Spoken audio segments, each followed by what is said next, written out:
Halo para penikmat misteri, selamat datang di channel Mencari Melani. Video ini adalah video kelanjutan dari video sebelumnya. Mari kita lanjutkan video pembahasannya. Bencana alam yang hampir memusnahkan manusia. Saya sarankan sebelum menonton video ini Anda berada di posisi yang aman dan nyaman. Menjauhlah dari kebisingan. Gunakanlah headset jika diperlukan. Lalu bagikanlah video ini kepada kerabat atau teman sebagai wawasan ilmu pengetahuan. Dan jika sudah siap, langsung saja mari kita mulai.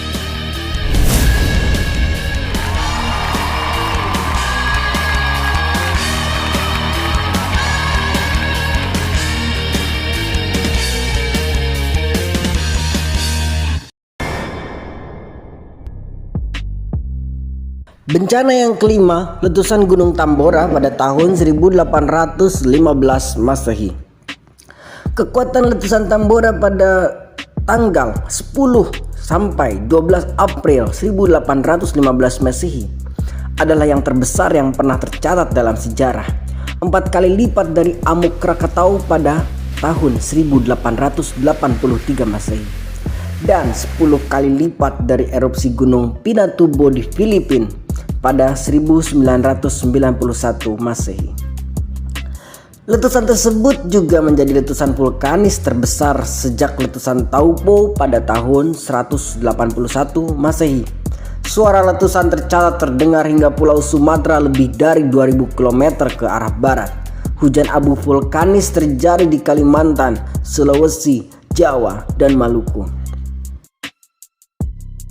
Gunung Tambora atau dahulu kala dikenal dengan nama Tomboro adalah sebuah gunung berapi kerucut aktif yang terletak di Pulau Sumbawa, Nusa Tenggara Barat, Indonesia. Gunung ini terletak di 2 kabupaten, yaitu Kabupaten Dompu yang mencakup lereng bagian barat dan selatan, serta Kabupaten Bima yang mencakup lereng bagian timur dan utara. Gunung Tambora terbentuk akibat zona subduksi aktif di bawahnya. Pada masa lampau, ketinggian Gunung Tambora mencapai sekitar 4.300 meter yang membuat gunung ini menjadi salah satu puncak tertinggi di Indonesia. Aktivitas vulkanis gunung berapi ini memuncak pada letusannya di bulan April tahun 1815 yang mencapai skala 7V atau indeks ledakan vulkanik skala 7. Yang lebih parah, satu level dari ledakan Gunung Thera yang kita bahas sebelumnya yang menghancurkan peradaban Minoa Yunani. Erupsi diiringi halilintar sambung menyambung. Bunyinya menggelegar bagaikan ledakan bom atom, terdengar hingga ratusan kilometer.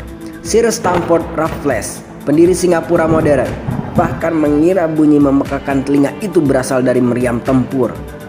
Vulkanolog dari Cambridge University, Cliff Oppenheimer, dalam bukunya Eruptions That Shook the World memperkirakan 60.000 hingga 120.000 nyawa terenggut, baik secara langsung misalnya oleh awan panas dan tsunami, maupun secara tak langsung akibat kelaparan dan wabah penyakit yang berjangkit berbulan-bulan kemudian.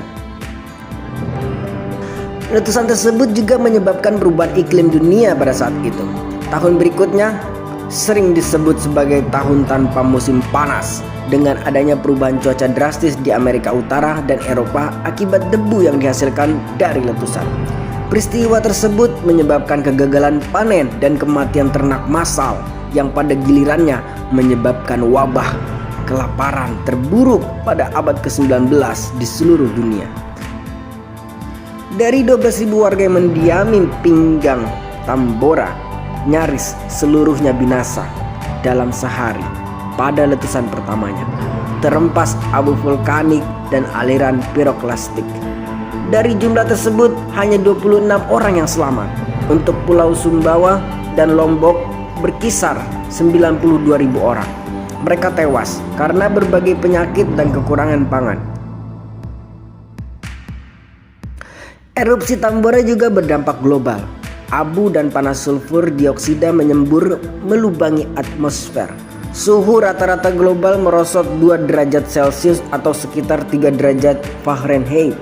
Di belahan dunia lain, Efek Tambora juga merenggut ribuan nyawa, bukan karena letusannya, melainkan akibat epidemi tifus dan kelaparan merata di wilayah Eropa. Kerusuhan pun tak terelakkan. Rumah-rumah dan toko dibakar dan dijarah di Eropa. Demikian pula di Yunan, daratan Tiongkok. Orang-orang terpaksa memakan tanah liat karena cuaca yang buruk menggagalkan panen padi. Para orang tua terpaksa menjual anak-anak mereka, ditukar dengan sekantung gandum. Suami menyaksikan istri dan buah hatinya mati perlahan akibat kelaparan.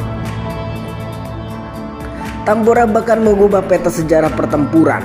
Pada tanggal 18 Juni 1815 Masehi, cuaca buruk yang diakibatkan Tambora konon ikut membuat Napoleon Bonaparte kalah perang di Waterloo.